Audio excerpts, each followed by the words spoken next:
Magandang umaga po mga Batang Maynila. Ako po si Attorney GB Bondok. Maraming salamat sa inyong palakpakan na pwede nyo pang lakasan.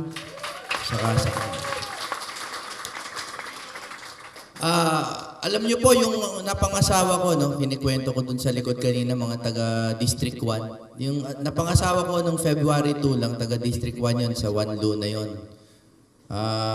Kaklase ko yun sa law school kasi niligawan ako. Pinagbigyan ko na.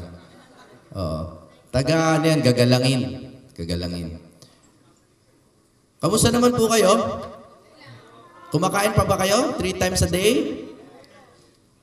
Kamusta po ang mga presyo ng bilihin sa Maynila? Mahal ba? Kayo pabudol kayo Hindi. Ang PDP laban, wala na hong plastikan. Duterte yan. Kaya kung merong mga kontra kay Duterte, mahihirapan kayong iboto kami. Ang PDP laban, Duterte. At ang Duterte po, may mga best of the Duterte principles. Ano ba naalala niyo po sa mga Duterte principles? Anti-corruption, anti-criminality, anti-drugs. 3 lang. Magtalo kayo tungkol sa ICC, magtalo kayo tungkol sa ekonomiya, 3 lang yan. Anti-corruption, anti-criminality, anti-drugs. Napakasimple, di ba? Kami po, ang focus ko, kasi siyempre si Bato, anti-criminality yan. Anti-drugs, di ba? Kami po, marami sa amin abogado, anti-corruption ang talagang tinututukan namin. Okay. Aaminin ko po sa inyo, nagbago ng konti ang plataforma ko. Tao lang naman ako Noong una, yung anti-corruption, tinitingnan ko pa kung ano kaya yung magandang pwedeng gawing bureaucracia para sugpuin ng korupsyon. Anong klaseng ahensya ang kailangan gawin? Tama?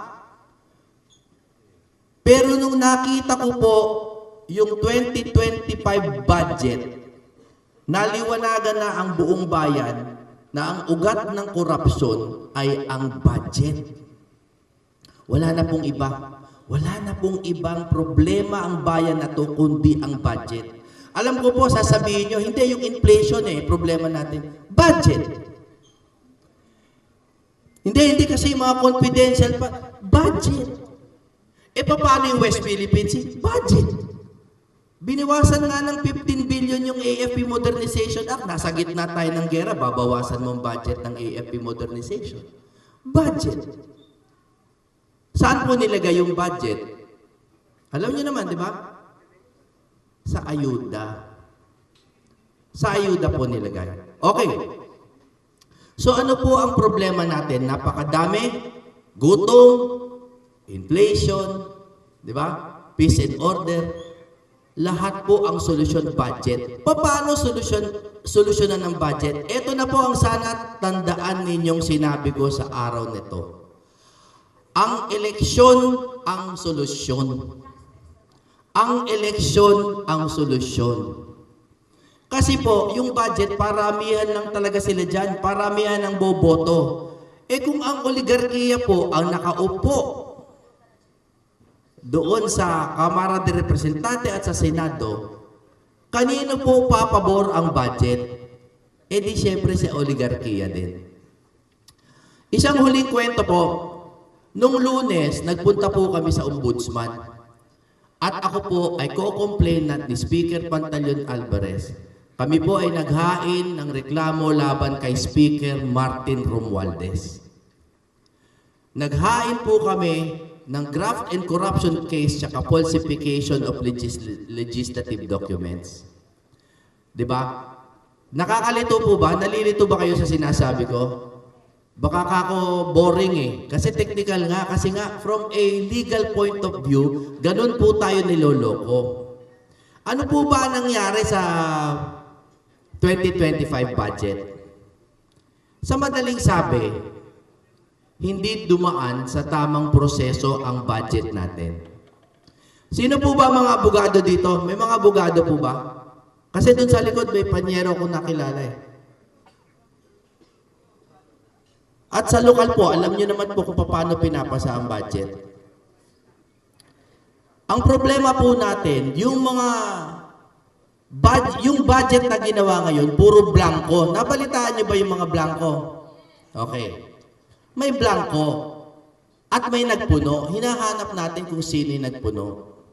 At ayon po sa mga legal principles, ang nakikita lang po natin na posible nagpuno niyan ay yung mga nakaupo.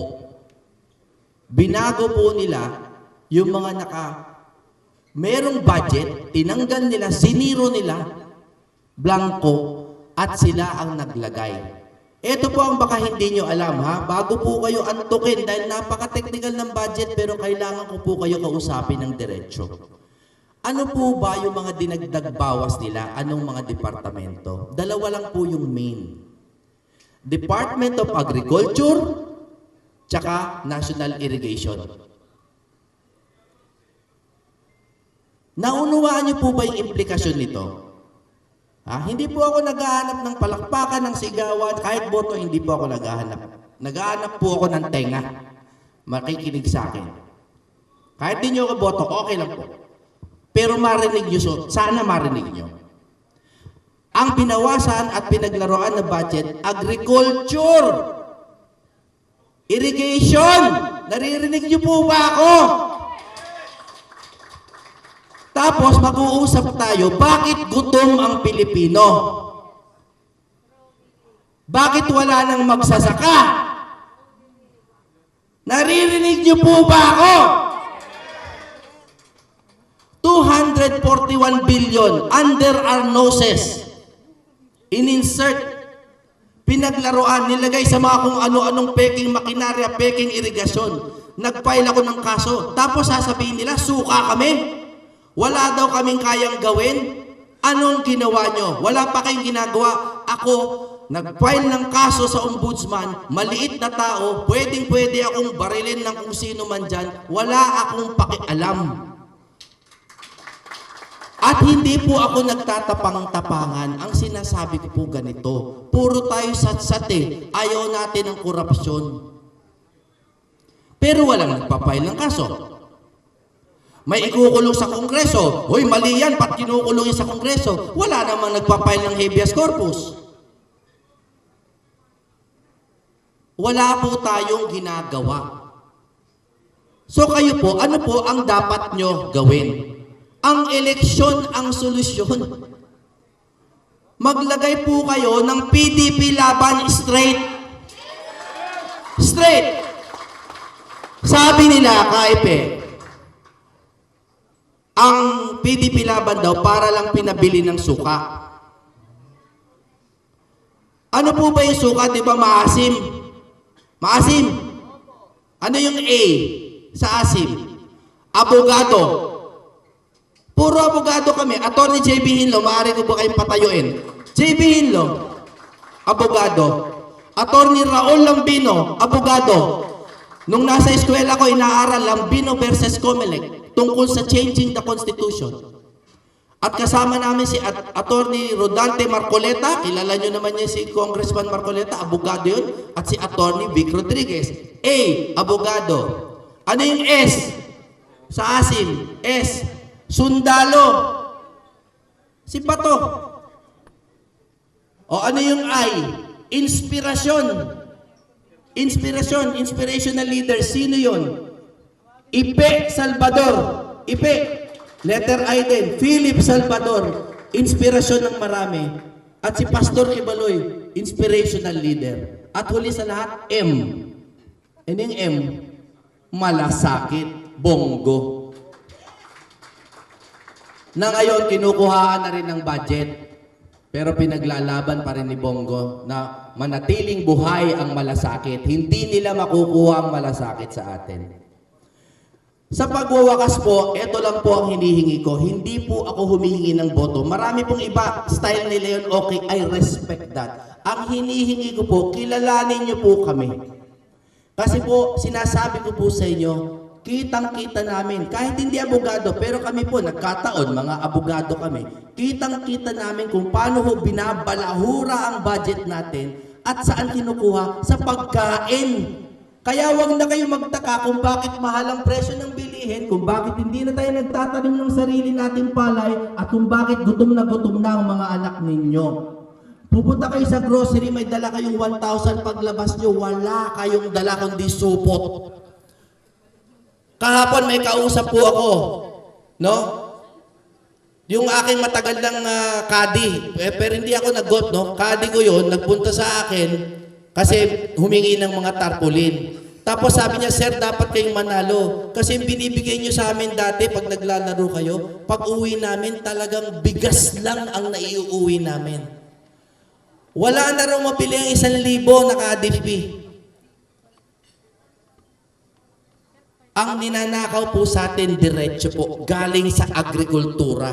Tapos pinapatay na po nila yung industriya natin ng mga magsasaka. Wala nang gustong magsaka, wala nang gustong gumawa ng pagkain. Tayo po ay nag-aangkat ng bigas. Nag-aangkat tayo ng bigas. Ang dami nating lupa, nag-aangkat tayo ng bigas. Sa huli ko pong mensahe, ito lang po ang sasabihin ko sa inyo. Ang PDP laban ay Duterte. Anti-crime, anti-drugs, pero higit sa lahat, anti-corruption. At ang solusyon sa korupsyon ay eleksyon. Maraming salamat po.